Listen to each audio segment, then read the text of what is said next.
بۆ کێشەی ئەم وڵاتە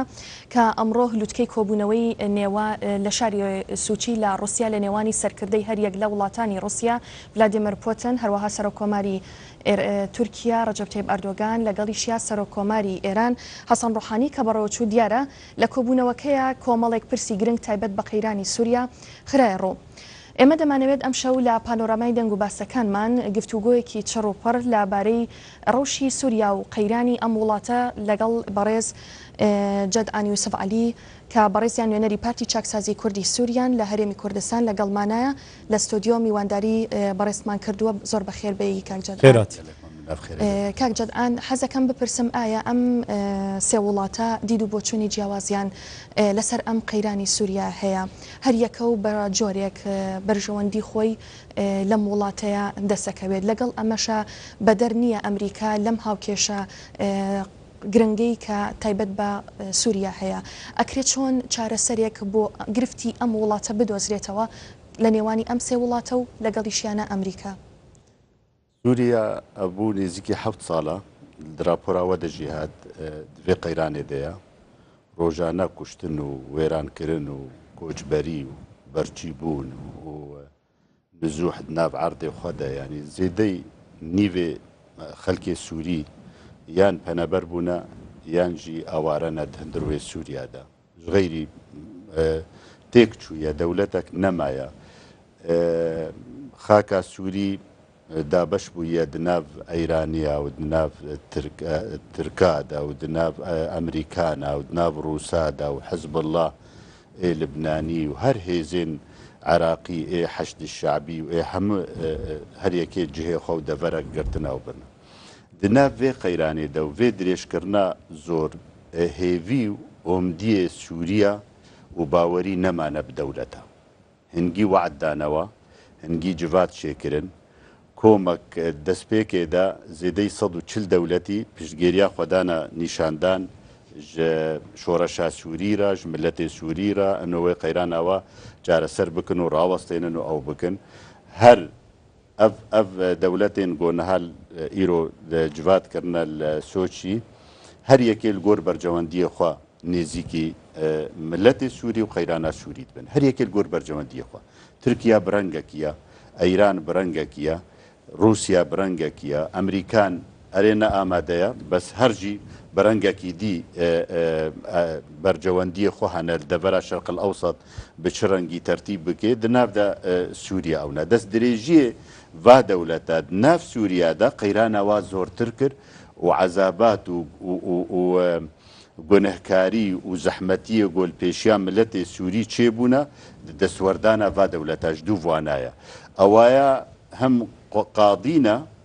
هەم حەکەمن و هەمژی قۆد ئەوژی ناف دەستێ وادەیە ینی مەسیرێمە ڕەوشە ملەتێ سووری نەجارن کەتیە دەستێ وادە بێ سووریا مەسیرێ سووری بریارە دەستێنن دەر حەقێ وادەیانی دهونی وەدیت بەشار ئەسەد بە تەلیفۆنێکێ سەرۆکێ رووسیا ئانیە سۆچی پێرە ڕوونیشتیە سعاتێکێ دوا گفتوگۆ بەرکریە وەکە وەلائێ وەکە ئەوە مراددیەدا ئەنۆ ئەمێ وا بکن دەبابێت ئەلتیزامێ پێ بکێ ئانژی پاڵپشت بێ بریارێ مەیە گوۆ ئەم بستێنن سەرۆکێ وڵاتێکی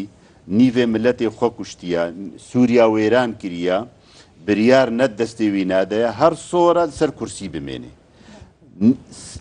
سێر بێ کێشێ تێنە پێشیا سووریا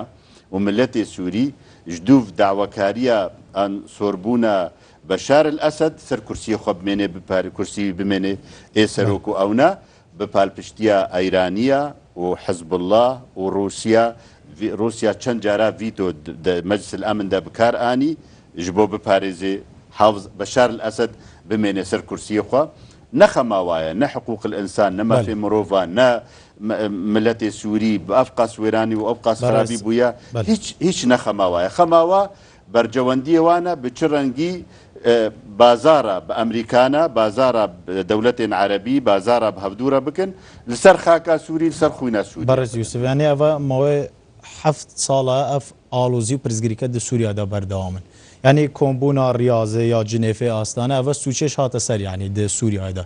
تو بینی تشتێک هەبیت ینی ji بۆ یەکێک و ئەو پرزگریک بێن چارەسەرکردن بەتایبەت دوێ کۆمبوونێدا و ڤلادیمیر پۆتین سەرۆکی رووسیا دەبێژە ینی هەنگاوێت باش پێنگاوێت باش چوونەتە گەشتنە قۆناغێکە نو و داخواژ ڕژێما سووریاش دکات و سازشێ بکات ینی نەریناتە تشتێک دێ هەبیت یان تنەر کۆمبوونە بەێ ئێمە گۆر خوێندنامە لە جەم پۆتین و ئەردۆغان و حەسەن ڕۆحانی و هەروەها سەرۆکێن پێم ژوول بوونە بە ئەوە سووری لە جەموە ئەنۆ داعش تەواو بوویە نێزیکی تەواو ببێ قەیرانە سووری نامێنە قەیرانە سووری نەداعش بوو قەیرانە سووری شۆڕەشەک بوو ملەتێک ئازادیا خۆتخوازێژ vê ڕێجێمە خوونمژ و دەست بقڕێژیانی ئەنها وەختێ ئەفسۆرن دمێنن ئەنجامدا ئەنها بریار ستاندنە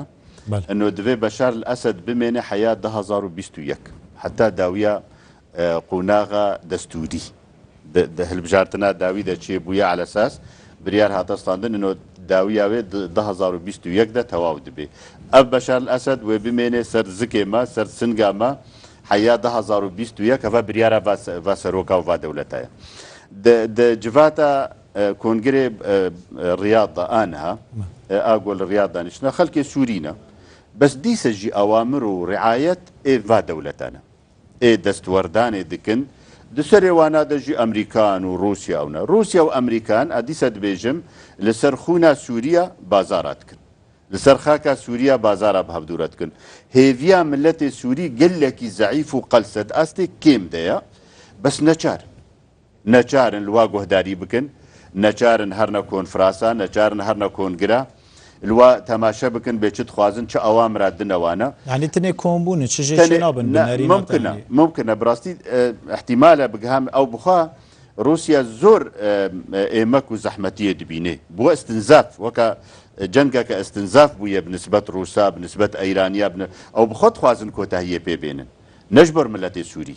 ji ber xwe ji ber dewletê xwe ji ber mîzaniyê xwe û ji ber yanî hetikîn di nav dinyayê miletê dinyayê tevayê de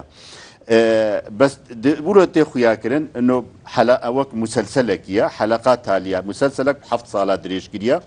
em digihine ke eno xeleka talî bes ev xeleka talî ce çend sala dirêjkê wê çixasî dî bimêne çixas xûn wê birjê em nizan bes em wek miletê Sûrî û weke Kurd jî beşekî پێکهاتیە ملەتی سووری نەچارن هەر نەفا کۆنگراس و کۆنفراسە و کۆنگرە هەمووە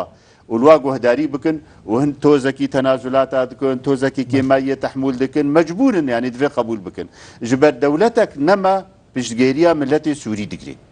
hemijî helwesta wa hatiye ino divê hûn qebûl bikin Beşar el-Esed divê qonaxa veguhêz de bimêne ew dibêjin veguhêz veguhêz min 3 sala nedîtiye جنها حياني 2021 الجم va دولتان انه قناغك فغوهيزا فچ فغوهيزا 3 سالا سرزگي مبمني جغيري گوف 40 سالا او باب خومانه و va 3 ساله va 7 ساله کشتن و ویران کرن بردوام 24 ساعتا کشتن و بردوام کریه و زور و زحمتي بردوام کریه هین 3 سالا دیجی دوی بمنه و دوی اسپيرا راضي بم و پيرا سر ماسك رونم و سر دانوستاندني بكم سر مصير ملتي خو دندر سوريا ده مخابن يعني دولة يعني قيم وأخلاق ومبادئ الجموانا نمانا برامبري خونا وعذابات ملتي سوري قودك شينا براسي يعني برد جدعان حزا كان بپرسم آيا كرد لشوي أم هاو كيشايا أكريد شون مامالا لقل أم قناغيا لقل أم دوخيا بكات إما أم وكا كرد دو جارة زحمة يدك شينا جاركي وك سورينا وجاركي كردن دو سوريا دا كردستان سوريا دا سوري بتفاي هون دبینن اف چقدر زحمتی و ویرانکاری و اول هاتیه سریوانه و کوچبری و همه تشتیانی ایجار کرد دو جاره هم اپوزیسیون سوری به تمامی نزدیکی قضیه سوری کردی نابه و نزدیکی جاره سریه نابه قبول ناکه جاره قبول ناکه هین قسمه کی مزن جوانا قبول ناکه کرد وک انسان هبل کلک اوی رونشتی بیان دنابه کرد بجام سورینه لود بجو کردن یعنی هناك كسين اوبوزيسيوني تو رجيما بشار هيش تشتكي قبول ناكي ما فكي كرد بدي دست نشان بكي بيج رجيما بشار 2012 دا دستورا سوري گوهرت دوي گوهرتنه دا حرفك جي تيبك جي إشارة نكرية جمافك كرد تشتكي كرد رها بيتي دا بدل إما أم راستي كيشاك زور مظن بونا وكا كرد كيشا ما هم داخلية ناومالا ما تمام نينا أم دبشن وزيدي دبشانا فيدا بدستلاتا خوا بچکداریا خوا بپری خوا بآریکاریا خوا دسبيك دا برجيميرا وأنا هاجي وكا عسكري تحت الطلب بردست أمريكانا إيش دكن وشونا دفرج درفي كردا دركتنا ودجمني كردا زور بونا ونحزي كردا بري كيمن وهندكن أنها زورتر بونا دجمناتي إيجو حيفا بخوازن هلينج كردا زحفتر بونا جدوف جاكي پیاده ایگو هزیویه لشکری گو چونه رقای چونه منبجه چونه دیرا زوره بری وایل ادلبا بری وایل جکیدینا اما اموکا کرد هگر نمالا ما تمام نبی هگر هلوستا من نبی یک براستی پیشام زحمتین عجیبه لسروی اب خالة تازه تبحث کرد یعنی لیوی داری پیاده هی انجمن اجتماعی کرد سوریا یا رژیم سوریا یعنی اپوزیسیون سوریا حتی چند گرینگه یک گوتار بن یعنی تو دبینی دوان کۆمبوون و جوینان دا هەمی کو تو دبێژی کورد بەشدارن لێ ئەجندا ئەو وڵاتە زاڵە بەسەروان کوردان ینی هەتا چەند ئەو یەک گرتینە ئەم وەک ئەنجومانە نیشتمانیا کوردی هەلوەستامە ناڤەڕۆکاوێ تەمامەن نەتەویە نەتەوا کورد چاوە جارەسەریە کێشا کوردی هەندروێ سووریادا جارەسەرییا وێنا لەگۆر عهود و مەواسیقی دەولی عهود و مەواسیقی دەولی چ تێدا نوویستی تێدا هاتیە تەسبیت کردن ئەمە وێ دخوازن ئەم دەستهلاتە سووری ئا پێشە ڕۆژێدا دبینن گەرەکە نیزامەکە شخوا ئامەرکەزی نەما قبول دەبێ و ئەم نکارن تێدا ژیانێژی تێدا دەرباسکردن ئەمونە سووری تەڤایی ئەم دبینن گۆ فێدرالی بێ باشە ئێمە داخوازامە خواستنامە ئەم دەبێژن هەگەر نیزامێک فێدرالی بێ پێشە ڕۆژە سووری وێ باش بێ پەیەدێ فێدرالیەت شەمال باکووری سووریا دخوازێ ناڤەڕۆکا وێنا نەد عنوانێ وێدە نەد ناڤەڕۆکا وێدە تشتێکی کوردی تێدەتنە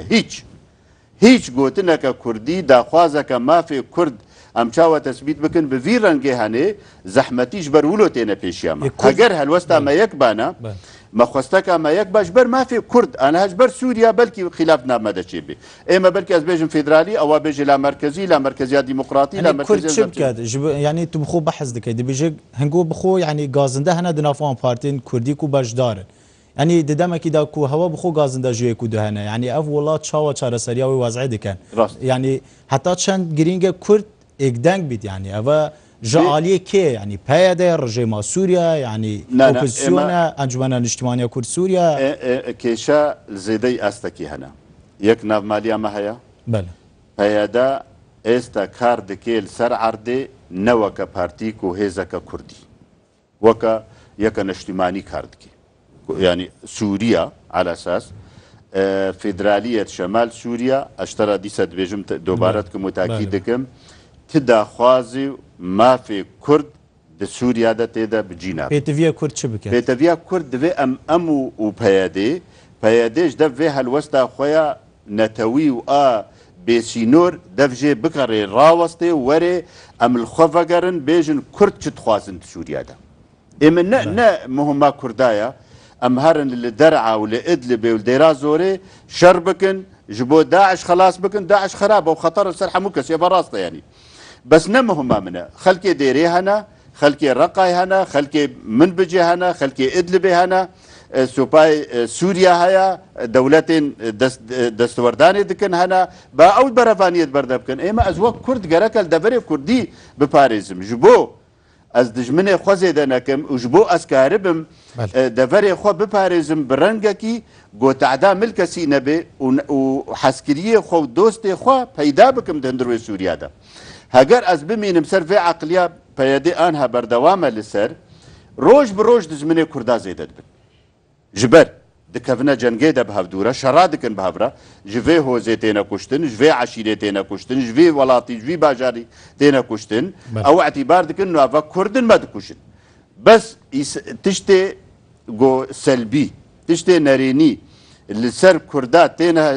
yazmîşkirin têne tespîtkirin ji dûv şerê got peyedê li deverê ne kurdî dike yanî heger dûv wêna jî daxwaza wê kurdî bana helwesta wê kurdî bana دەستنیشان کردبانە ئەمش بۆ کوردی سووریا چ دخوازن مەسەلەن دەبێ قوناغا تالیدا وەزیرە خارجی وەلید المعلم هەلوەستەکە خۆ دەگوت ئانجی گۆتارەکە خۆ دەگوت ئێمە ئەمێ مافێ ئۆتۆنۆمی بدنە کوردە لە سووریا بەشار الئەسەد هەروەها پاش وینارەژی گوت ئەمێ ئۆتۆنۆمی بدنە کوردە یەکسەر بەرسڤە پەیەدێ جوانارە ئەم ئۆتۆنۆمی بۆ کووردا تایبەت ناخوازن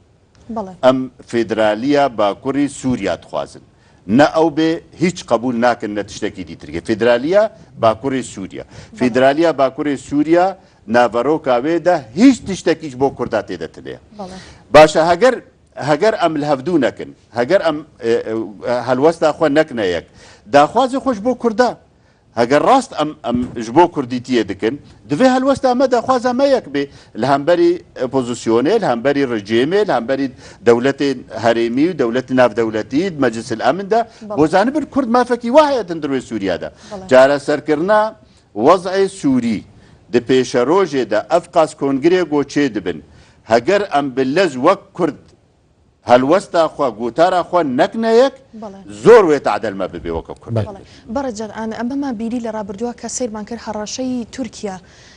بۆ ئەوە بوو کا دەچێتە ئەفرین و لە ڕێگری لەو هێزانە دەکات بە تایبەت پێدا ئەکرێت هەڵوێست و مامەڵەی وڵاتان بۆ ئەمە چۆن بێت ئێمە ئەس باوەڕ ناکەم تورکیا کار بێت دەست درێژیە لە ئەفرینێ بکێ بە لەشکەری و سوپای وێ دەرباس ببێت تەوی گۆ مثلا دەرباسی ئدلب بوویە بە سلوگۆر اتفاقەکە دەولی ئەو دەڤەرێن کێم توندرە کێم توندەر ئەنجی ینی خەفدت تەوەتر ینی کێمبوونا تەوەترێ تێدا ئدلبژی یەک ژوا دەڤەرایە هەگەر دوی کۆنگرێ سۆچیجە هەگەر بریار هاتەستاندن ئەنۆ دەڤەرێ خەفدت تەوەتر زێدە بکن عفرینجی تێخنە نافدە ببێ یا پێنجا ببێ ئاشەشە ممکنە تشتێکی ولۆچێ ببێ ئەوژی نەبشەڕیانی تورکیا گەفا دخوێ ji بۆ ڕۆلەکێ di سووریا دەبلەیزێ گەفا وەختەی لە عفرینێ دخوێ بالمقابل ئەو ڕاستوخۆ لە ئەمریکا دخوێ ئەمریکا پشتگێرن دپارێزن یەپەکێ و یەپەژێ هێزێن لەشکەری ئێپەیەدێت هەندروێ سووریادا تورکیا پێت حسێ ئەنو ئەمریکانە ئەونا دوورکردە وەلەو ئەندامن حلف ناتۆدا و مەطارێ لەشکەری ئێگۆ ناتۆ بکارتێنێت دەڤەرە شەرق ئەوسەدە بۆر سووریا کەستیە بن تەسەڕفاوادا و بێبەحرە بێبەحرە تورکیا دژ سووریا ژبەرڤەیەکە هێڤیا مە شخوا ئەوە گۆ ئەحمەقیە ئەنجی شاشیتیە مەزن تورکیا ولۆ نەکێ و ئەردۆغان دەوێ دەما تالیدا وەکە هەلوەسە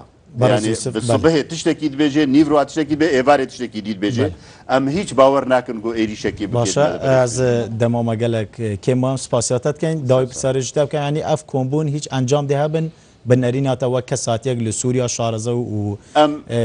سەرۆکی پارتیەکەی هێڤیامە ئەوە ئەف حەلەقات تالی بێ ji qeyrana Sûrî û ev komcivînê goçê bin xasatan a Siûdiyê goçê bûyî bigihne encamekê got heyekê çê bikin bikarin guftûgo berê xwe bidine cinêfa heşta bikarbin çareseriyê bibînin vî rengî hêviya me ewa heger em bê hêvî ban em hazir nedibûn heft endamê me weke ene kesê têde amadene riyadê li ser mêza guftûgoyê hêviya me ewa got em karibin tiştekî pê Berez Cerhan Yusuf Nûnerê tevgera çaksaziya Kurdî Sûriya li Herêma Kurdistan spas ku tu mêvanê me spas bixêr bêt.